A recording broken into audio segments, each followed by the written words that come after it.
Here's a bonus video about the Xbox 360 shelf, and after having recorded that video where I talk about the 50 Xbox 360 games that are displayed on the shelf, I had to clean everything up, and it just seemed like a very good opportunity to think about the order of games on the shelf, to rearrange it a little bit, but also which games I was willing to remove so that I was able to put back in Deadpool, Captain America, and also Splatterhouse. So let's check it out and see what the end result is. So yeah, here's the shelf, and let's just begin from the left and work our way towards the right.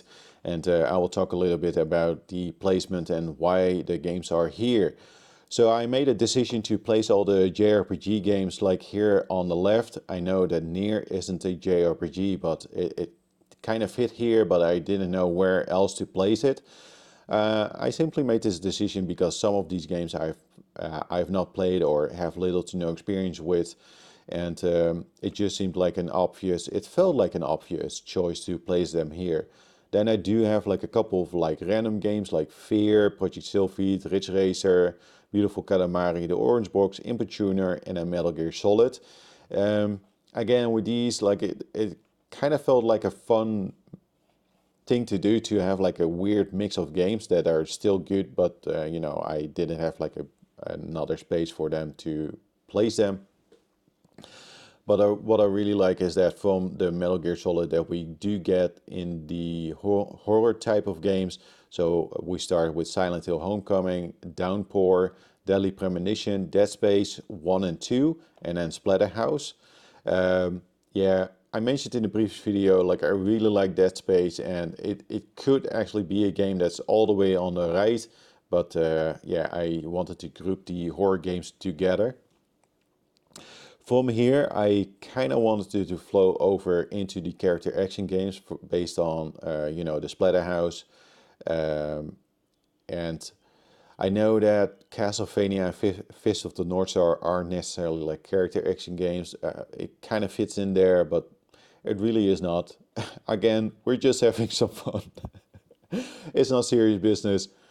But it seemed like a obvious start of this row. So then from there we do get like in the action, character action type of game. So we do have like 50 Cent, Lollipop Chainsaw, Binary Domain, Space Marine, Azura's Red. What a fantastic game. It's so good.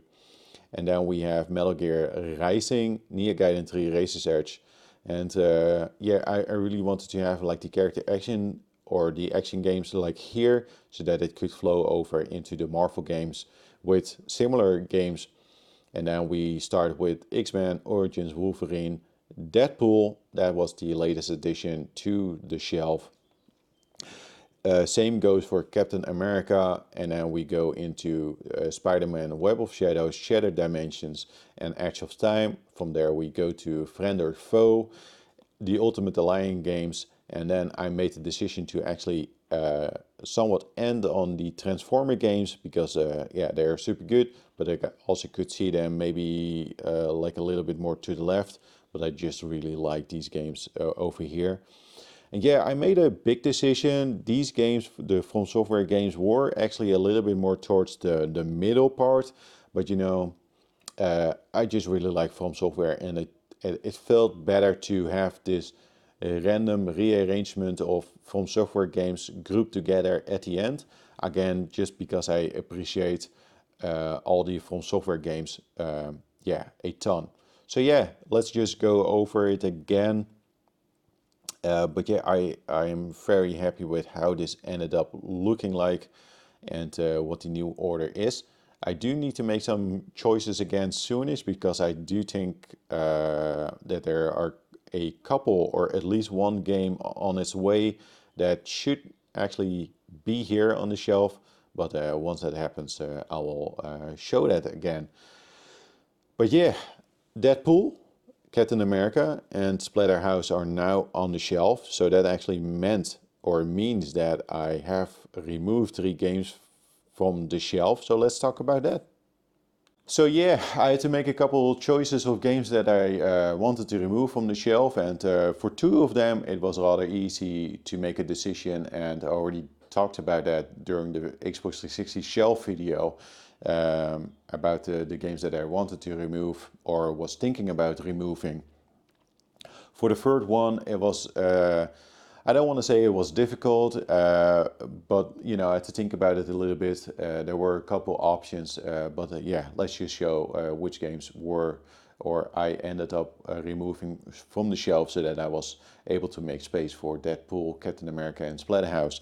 The first one, you know, is Bullet Witch. That is not me saying anything bad about Bullet Witch, but if I had to make a choice of a game to remove from the shelf, it had to be this one.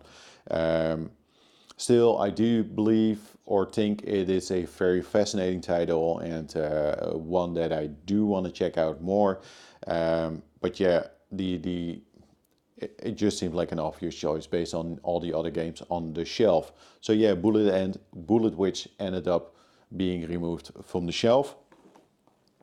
Besides Bullet Witch, yeah, I also talked about this one in the video itself, and I ended up removing Fatal Inertia. I just think that Fatal Inertia, I don't want to say it's fascinating again, because I do say that often, but yeah, I think it was on the shelf mostly because the price currently of this game is just way too much for what it is actually worth. But yeah, you can only say for yourself like how much you're willing to pay for this one. I did not pay that much for this game, but it was on there because it's just such an oddity on like the collecting aspects, and just like how much this game rose up in price in the last couple of months, especially in the US, like the NTSC version. It's just insane, and I say that it is not worth the price, and I do think that's the reason why it was actually on the shelf. Mainly due to that, it was maybe a reminder like how crazy this hobby can get sometimes, sadly.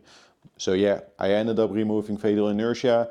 Maybe after playing it more, it will end up again on the shelf, but I think that is rather unlikely. So yeah, the final one, I think it was also on the shelf, not mainly because of like how it plays or how it looks or if it's fascinating or not. It was probably mostly because of the fact that it was one of the sealed games that I have in my collection, and it's El Shaddai. I can't remember that if I've played this game or not in the past. I might have done so on the PlayStation 3, but I'm not sure. I do appreciate this game like from a visual standpoint, and whenever I see a video of this game, I'm like, yes, I need to play that one. I need to check it out. But yeah, it's sealed, so I have not played this copy yet, and maybe at some point I will unseal it and play it, because I don't collect sealed games. But yeah, this just seemed like an obvious choice to actually remove it from the shelf. But I do think this is an odd, rare, and fascinating title. And not rare in the sense of like that you don't see it that often, but just rare that it's just a weird game, and that's in a positive sense. It's just a weird game, and I think that is why it was on the shelf. But I have to play it someday to actually make sure that I have a good opinion about this game, and then I am able to say if it belongs on the shelf or not. So for now, it is actually gone, because the other ones, again, Deadpool, Captain America, and Splatterhouse, I do appreciate those games a little bit more. But yeah, I already mentioned it probably, but there is at least one game on the way. I think, yeah, one or two, but especially one of those should end up on the shelf for obvious reasons. But I will talk about it more when that game actually arrives. So I'll keep you updated about my very limited Xbox 360 shelf. I hope you enjoyed this video, and yeah, see you next time. Bye.